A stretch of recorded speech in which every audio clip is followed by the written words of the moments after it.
You know that feeling, right? That little gut instinct, that quiet alarm going off in your head that something is just off. We call them vibes.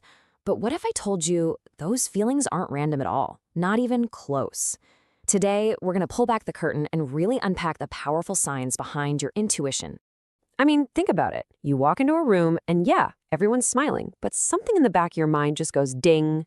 Or you meet someone new and before they've said a single word, you get this instant nope feeling. It's something we've all experienced. It's totally universal. But what is that really? Well, the good news? You're not crazy. You're not just imagining things. This isn't some kind of magic or a mystical sixth sense. It's actually a super sophisticated cognitive process. Seriously, it's your brain acting like a hidden supercomputer, working way, way faster than your conscious mind can even process. Okay, so let's dive into those unexplained gut feelings. You know, the ones that seem to come out of nowhere? And for a long time, what have we been told? Society's go-to explanation is usually something like, oh, you're just overthinking it, or you're being way too sensitive.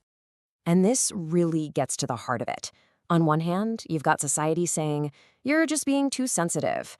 But on the other hand, psychology reveals what's actually happening. You're performing high-level data analysis. Your brain is picking up on all these tiny, subtle cues that most people just miss entirely. And this is so important. It's a skill, not a flaw. 100%. So how does this subconscious supercomputer of yours actually work? What's going on under the hood? Let's break down the core mechanisms that take all those tiny little observations and turn them into that powerful gut feeling. All right, first up, there's something called continuous processing. The best way to think about this is like your brain is a radar system that is always on, 24/7. Even when you're not consciously paying attention, it's constantly scanning your environment, hoovering up data. We're talking body language, tone of voice, those tiny little micro expressions that flash across someone's face. Okay, next up is something called associative integration. And this is where the real magic happens.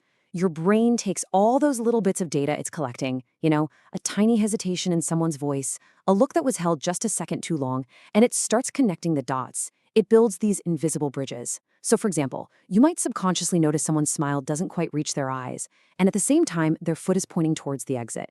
Your brain connects those two things and goes, hey, this person wants to leave, even if they're saying all the right stuff. This brings us to two totally different ways our brains operate, System 1 and System 2 thinking. Think of System 1 as your fast, automatic, gut reaction brain. It's the source of those vibes. It's recognizing patterns all the time without you even realizing it. Then you have System 2.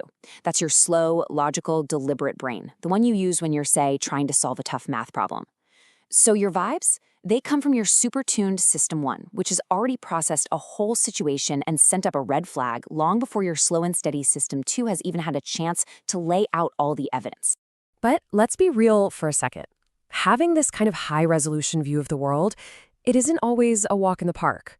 This constant processing, this awareness, can sometimes feel less like a superpower and, honestly, more like a heavy burden. So why does it feel so heavy? Well, for one, you're literally seeing risks that other people completely miss. You're also way more sensitive to inconsistencies, when someone's words don't match their actions. And on top of all that, your brain is constantly running these what-if simulations about potential consequences. And that can be absolutely exhausting. So here's maybe the most important mindset shift we can talk about today. You have to stop thinking of this sensitivity as a weakness. It's not. It's a strength. It's like you're seeing the world in 4K Ultra HD while everyone else is still watching in standard definition. You're not being too sensitive. You're just processing way more data.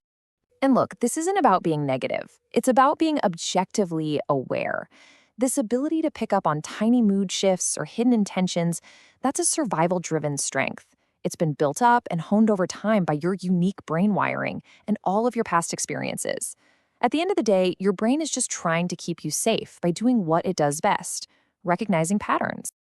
Okay, but this brings up a really, really important question. How can you tell the difference between a genuine intuitive hit and just plain old anxiety? They can feel pretty similar sometimes, right? Well, that's what we're going to tackle in this final section, a practical toolkit to help you tell them apart. And this comparison is absolutely key. True intuition is like a cognitive red flag. It's based on objective data, even if that data is subconscious.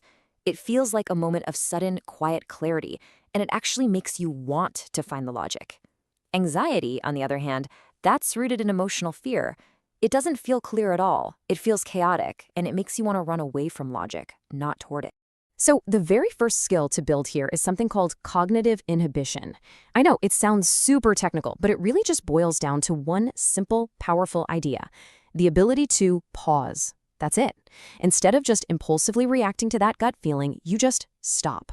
You create a little space to actually analyze what's going on. And that leads us right into this simple 3-step process called the intuition audit. Step 1, pause. Just like we said, engage that cognitive inhibition. Step 2, question. This is about using metacognition, basically thinking about your own thinking. Ask yourself, what specifically made me feel this way? Is this based on a pattern I've seen before, or is it just a vague fear? And finally, step 3, verify.